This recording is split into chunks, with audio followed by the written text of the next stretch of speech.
सत श्री अकाल, welcome to Bluebird.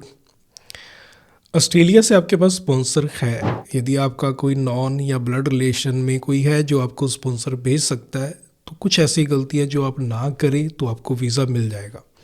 तो आज की वीडियो में हम इसी पे बात करने वाले हैं। हम वो पॉइंट्स बताएंगे जिनकी वजह से मैक्सिमम रिफ्यूज़ल्स जो है देखने को मिलती हैं।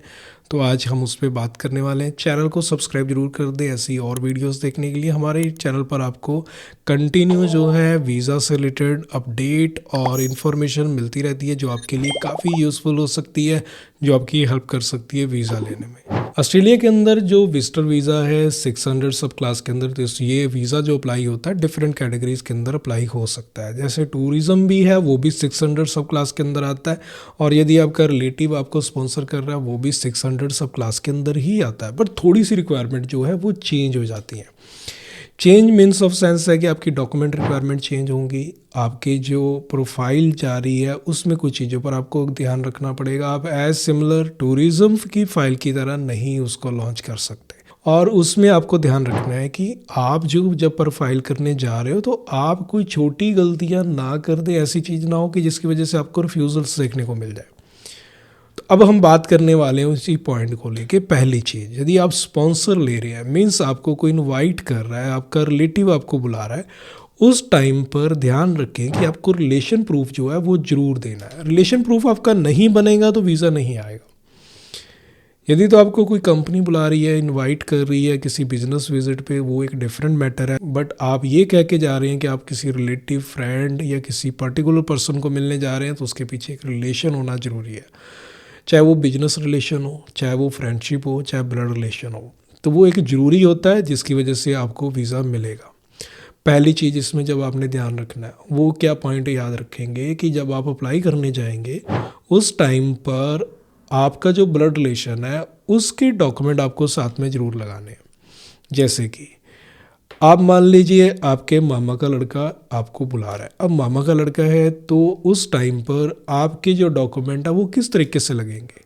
जब ये डॉक्यूमेंट आप लगाओगे तो उस टाइम आपको प्रूफ करना है कि ये आपके सगे मामा का लड़का है। अब ये प्रूफ करने के लिए क्या चाहिए, आपको अपनी मदर का पासपोर्ट जिसमें आपके नाना नानी का नाम होगा, आपके मामा का पासपोर्ट जिसमें नाना नानी का नाम होगा, तो वो सिमिलर हो गए। उसके बाद जो आपको बुला रहा है, यानी आपके मामा का लड़का जो बुला रहा है, उसके पासपोर्ट पर उसके फादर और मदर का नाम जो है वो वही मैच करेगा जो आपके मामा का रिलेशन बन रहा है। तो इस तरीके से वो एक फैमिली ट्री बन जाएगा जिसमें कि आप दिखाओगे कि आपके नाना नानी का नाम जो है वो सेम हो गया, मदर है उनके जो पेरेंट्स का नाम है सिमिलर हो गया, उधर आपके मामा के जो पेरेंट्स हैं उनका नाम सिमिलर हो गया, इधर आपके पेरेंट्स में आपकी मदर का नाम आ रहा है और उधर उनके पेरेंट्स जो बुलाने वाले हैं उनमें पेरेंट्स में आपके मामा का नाम आ रहा है, जिससे कि रिलेशन प्रूफ हो जाता है कि ये कज़न है और जो एक रीज़न बन जाता है ब्लड रिलेशन का, और वो आपको बुला सकते हैं और उस केस में आपको वीज़ा मिल सकता है। बट अब यहाँ पे क्वेश्चन और होता है काफ़ी जनों का कि अब वो बुला तो सकता है लेकिन उसका अपना वीज़ा स्टेटस क्या होना चाहिए। अब ऐसा नहीं कि वो स्टूडेंट वीज़ा पे गए और आप उनको कॉल करें और कहें कि मुझे स्पॉन्सर भेजो, मुझे वीज़ा चाहिए, ऐसा नहीं होने वाला। आपको बुलाने वाला एटलीस्ट वहाँ पे परमानेंट रेजिडेंस जरूर हो या फिर सिटीजन हो, तो ये चीज़ ज़रूर होनी चाहिए क्योंकि तभी आपको वीज़ा मिलेगा। ऐसा नहीं कि वो टूरिस्ट वीज़ा या स्टूडेंट वीज़ा पे हैं या वर्क वीज़ा पर हैं, आपको बुलाएं तो वीज़ा आ जाए। उस केस में सिर्फ उन्हीं को वीज़ा मिलता है जो उनके पेरेंट्स होते हैं या वाइफ होती है। तो स्पाउस को और पेरेंट्स को वीज़ा लेना तो इजी होगा यदि वो स्टूडेंट है या फिर वो वर्क वीज़ा पे हैं। टूरिस्ट वीज़ा पे तो बुला नहीं पाएंगे, लेकिन स्टूडेंट हैं या फिर वर्क वीज़ा पे तो उस केस में वो अपने पेरेंट्स और स्पाउस को बुला सकते हैं, लेकिन अपने कज़न्स को या औरों को नहीं बुला सकते। तो ये पॉइंट आप ध्यान रखिएगा। अब सेकंड पॉइंट जिस पर आपको ध्यान रखना है, आपने ये तो दिखा दिया कि ब्लड रिलेशन क्या है। अब पर्पस ऑफ विजिट, ये बड़ा ज़रूरी है। आपका पर्पस ऑफ विजिट जो है वो कुछ पॉइंट्स उसके सॉलिड जरूर होने चाहिए। ट्राई करें जब कोई ऐसा फंक्शन आ रहा है उसको यूज़ कर सकते हैं। बर्थडे को आप स्ट्रॉन्ग रीज़न नहीं मान सकते। आप ऐसा नहीं कह सकते उनका बर्थडे है तो आप उनको मिलने जा रहे हो, ये एक स्ट्रॉन्ग रीज़न नहीं होता है वीज़ा लेने के लिए, तो इसको यूज़ ना करें। तो यदि तो कोई फंक्शन आ रहा है उसको यूज़ कर ले, फंक्शन नहीं आ रहा है तो फिर एक स्टोरी बनानी पड़ेगी। आपको ये बताना पड़ेगा कि आपका जो ब्लड रिलेशन है वो किस तरीके से स्ट्रॉन्ग है।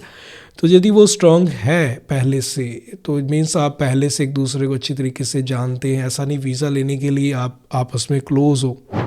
आप पहले इंडिया में जब वो थे तो उस टाइम आपकी कुछ फ़ोटोग्राफ्स हैं, आपने एक साथ ट्रैवल किया हुआ है, आपने एक साथ स्टडी की हुई है या फिर जॉब की हुई है, तो इस तरीके से वो जो प्रूफ है वो आपको साथ में लगाने हैं। सेम फ्रेंड्स में भी चलेगा। यदि फ्रेंड्स है तो उस केस में भी आपने जॉब इकट्ठे करी है उसके प्रूफ लगा दो, आपने स्टडी इकट्ठे की है उसके प्रूफ लगा दो, या फिर आपने कोई ट्रैवल ट्रिप इकट्ठे किया था, या आपका गांव सेम है, इस तरीके से आपका जो सिटी के अंदर मोहल्ला है वो सेम है, तो कुछ उसके पीछे रीज़न होने चाहिए कि आपका जो फ्रेंड है वो किस तरीके से है। और आप फेसबुक के में आपने कोई फ़ोटोज़ पुराने टाइम में शेयर की हुई है तो उसके प्रूफ लगा सकते हैं। इस तरीके से आप ये दिखाकर वीज़ा अफसर को प्रूव कर सकते हो कि आपका एक जो है रिलेशन है, और पर्पस जो है वो आपका स्ट्रांग होना चाहिए। अब इसको आप पर्पस में बना सकते हो कि आपका जो रिलेशन है, चाहे वो फ्रेंडशिप का है चाहे ब्लड रिलेशन का है, तो आपकी आपस में कोई कमिटमेंट है जिसकी वजह से आपको जो बुलाने वाला आपका स्पॉन्सर है वो आपको बुला रहा है कि आपके साथ कोई कमिटमेंट थी कि वो आपको ऑस्ट्रेलिया घुमाएगा, और ऑस्ट्रेलिया में आप इकट्ठे कोई ट्रैवल ट्रिप पे जाने वाले हो, आप इकट्ठे जो है मेलबर्न में, ब्रिस्बेन या कहीं पर भी घूमने वाले हो, तो आप लोगों ने प्लान किया हुआ है, तो उस तरीके से आप उसको पर्पस ऑफ ट्रैवल में दिखा सकते हो, और वो एक रीज़न बन सकता है वीज़ा लगने का। तो इस तरीके से आप जो है पहले तो रिलेशन आपको प्रॉपर प्रूफ करना है, देन आफ्टर आपको पर्पस ऑफ ट्रैवल जो है वो प्रूफ करना है। तो बेस्ट रहता है कोई फंक्शन हो। सेकंड चीज़, आप इकट्ठे कोई ट्रैवल ट्रिप और अरेंज कर रहे हो, इकट्ठे आप ट्रैवल करने वाले हो, वो हो सकता है। आप कुछ टाइम के लिए उनकी सिटीज़ को और एक्सप्लोर करने वाले हो, ये भी रीज़न हो सकता है। तो आपके स्ट्रॉन्ग जो हैं वो रीज़न्स होने चाहिए। ये सब चीज़ें होती हैं, फिर आपके वीज़ा के जो चांस है वो स्ट्रॉन्ग रहेंगे और आपको वीज़ा जो है ईजिली मिल सकता है। तो ऐसी और वीडियोज़ देखने के लिए हमारे चैनल को सब्सक्राइब करके रखें। मिलते हैं फिर एक नई वीडियो में। सत श्री अकाल।